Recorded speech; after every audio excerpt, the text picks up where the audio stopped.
जिसका डर था आज आखिरकार वही हुआ। रूस और यूक्रेन के बीच जंग की शुरुआत हो गई है। तड़के रूस ने यूक्रेन पर सैन्य कार्रवाई का आदेश दे दिया, जिसके बाद यूक्रेन में भारी तबाही मच गई। एक के बाद एक क्रूज और बैलिस्टिक मिसाइलों से यूक्रेन के शहरों को रूस ने निशाना बनाया। इस बीच यूक्रेन ने 5 रूसी जंगी जहाज मार गिराने का भी दावा किया।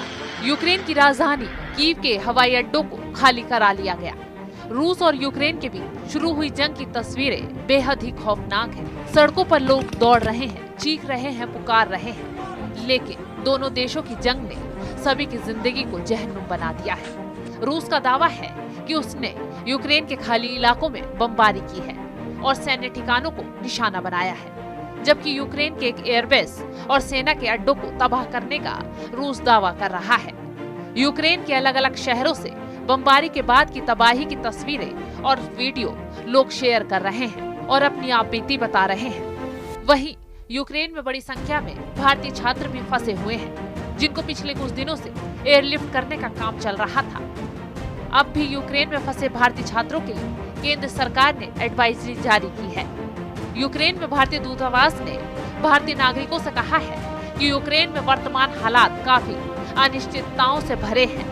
आप अभी जहां हैं वहीं रहें और शांति सुरक्षा के साथ रहें। तो वहीं दूसरी तरफ रूस के राष्ट्रपति व्लादिमीर पुतिन ने बाकी देशों को बेहद सख्त चेतावनी दी है और कहा है कि ये हमारा मामला है, इसमें बाहरी कोई देश दखल देने की हिमाकत ना करे। अगर किसी ने दखल देने की जरूरत की तो नतीजा भुगतने को तैयार रहे। दखल देने वालों को ऐसे नतीजे भुगतने होंगे जो पहले कभी नहीं देखे और सुने होंगे। इसी बीच यूक्रेन से आने वाली खबरें बता रही हैं कि समझौते के तमाम रास्ते बंद हो चुके हैं। यूक्रेन के गृह मंत्री ने कीव और खार्किव में बैलिस्टिक मिसाइलों से हमले की पुष्टि कर दी है। कीव हवाई अड्डे को खाली करा लिया गया है। यूक्रेन ने ईंट का जवाब पत्थर से देने की ठानी थी। यूक्रेन की सरकार लड़ने और जीतने का दावा कर रही थी, लेकिन खबर ये आ रही है कि यूक्रेन की सेना हथियार डालकर भाग गई है। लेकिन इसके बाद भी युद्ध खत्म हो पाएगा या नहीं, इस पर अभी कुछ कहना मुश्किल होगा, क्योंकि रूस के राष्ट्रपति पुतिन के जंग के ऐलान करने के बाद यूक्रेन ने अपना एयरबेस बंद कर दिया है। रूसी हमले के बीच यूक्रेन को डर है कि उसके यहाँ आने वाली फ्लाइट्स पर साइबर अटैक किया जा सकता है। इसके अलावा सिविलियन फ्लाइट्स को निशाना बनाते हुए शूट डाउन करने का खतरा बना हुआ है।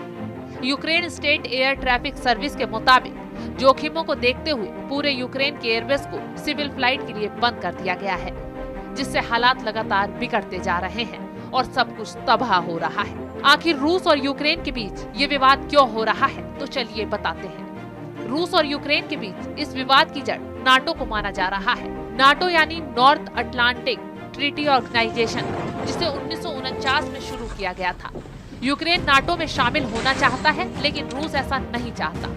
रूस को लगता है कि अगर यूक्रेन नाटो में शामिल हुआ तो नाटो देशों के सैनिक और ठिकाने उसकी सीमा के पास आकर खड़े हो जाएंगे, जिससे रूस को खतरा हो सकता है और इसी वजह से दोनों देशों के बीच आज युद्ध शुरू हुआ है। हिंद न्यूज टीवी को लाइक करें, शेयर करें और सब्सक्राइब करें और बेल आइकन दबाना ना भूलें।